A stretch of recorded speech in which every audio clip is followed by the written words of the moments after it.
अस्सलाम वालेकुम, welcome to my channel food and foodies 42। आज की रेसिपी बहुत ही सिंपल और आसान है, अंडे वाला शामी टिक्की वाला बर्गर। तो सबसे पहले आपके पास होनी चाहिए शामी कबाब, उसको आप फ्राई कर लें। शामी कबाब की रेसिपी भी मेरे चैनल पे है, बहुत ही ज़बरदस्त किस्म के रेशेदार शामी कबाब, वो मैं डिस्क्रिप्शन में मेंशन कर दूँगी आपको।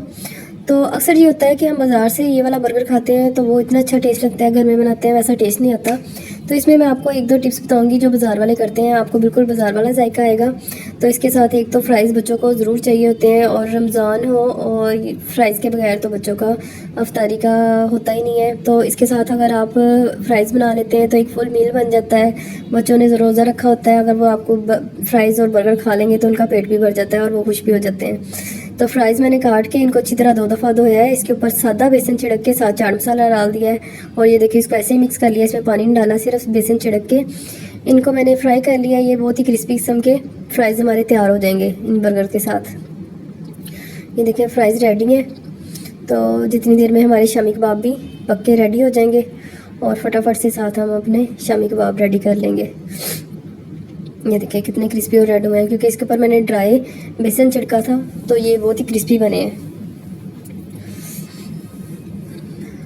अब सैलड में हम इसमें प्याज, बंद गोभी या आइसबर्ग यूज़ करेंगे। ये मैंने काट के रख लिया है। शामी कबाब पक चुके हैं, जो थोड़ा सा तेल है उसके अंदर हम इनको थोड़ा सा सोते करेंगे। आपने देखा होगा जब शामी कबाब वाला बर्गर बन रहा होता है तो उन्होंने बहुत बड़ा सा तवा रखा होता है, उसके ऊपर सारी चीज़ें वो डालते जाते हैं और वो थोड़ी थोड़ी सी सोते हो जाती हैं। इसी वजह से इनके जो सैलड और चीज़ों का जो टेस्ट थोड़ा थोड़ा सा चेंज हो जाता है, और उससे उन जब पूरा तैयार होता है तो उसमें टेस्ट में काफ़ी फ़र्क आ जाता है। हम सैलड को थोड़ा सा सोते करेंगे और फिर इसको अलग से निकाल लेंगे, और तवे के ऊपर ही फिर बर्गर को रेडी करेंगे, ताकि बर्गर ठंडा ना हो और गर्मा गर्म खाने का मज़ा भी आए।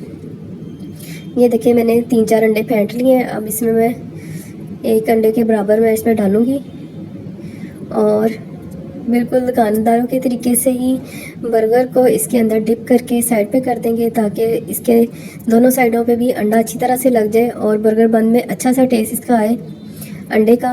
और ये ऑमलेट हम जो है इसको ये भी इसके अंदर ही दोबारा से डाल देंगे।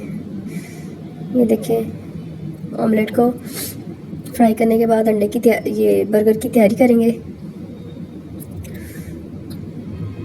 बाज़ार में जो सॉस यूज़ होती है उसमें एक धनिया पुदीने की चटनी और इमली की चटनी, ये स्पेशल बहुत से लोग हैं जो यूज़ करते हैं, और उनके बर्गर का टेस्ट ही अलग होता है। जो हम बाज़ार से खाएं तो बहुत मज़ा आ रहा होता है, तो इसमें मैं वही यूज़ कर रही हूँ। इसमें आम बिल्कुल प्लेन मायो यूज़ कर रही हूँ। मायो लगाने के बाद इसके ऊपर सैलड डालेंगे जो हमने थोड़ी सी सोते की है। फिर इसके ऊपर कबाब की लेयर लगा के केचप, आप चिली केचप भी यूज़ कर सकते हैं, अंडा लगा दिया है। और बर्गर की एक तह के ऊपर मैं इमली और धनिया पुदीने की चटनी मैंने बना के रखी है। ये बाज़ार से बनी बनाई भी मिल जाती है, जो अक्सर लोग यूज़ करते हैं। ये इसके साथ मिक्स करेंगे। अब आप ये बर्गर खा के देखें, आपको बिल्कुल वही टेस्ट आएगा जो आप बहुत शौक़ से जाके बाज़ारों में खाते हैं। अगर आपको मेरी रेसिपी पसंद आए तो चैनल को सब्सक्राइब करें। शुक्रिया। अल्लाह हाफिज़।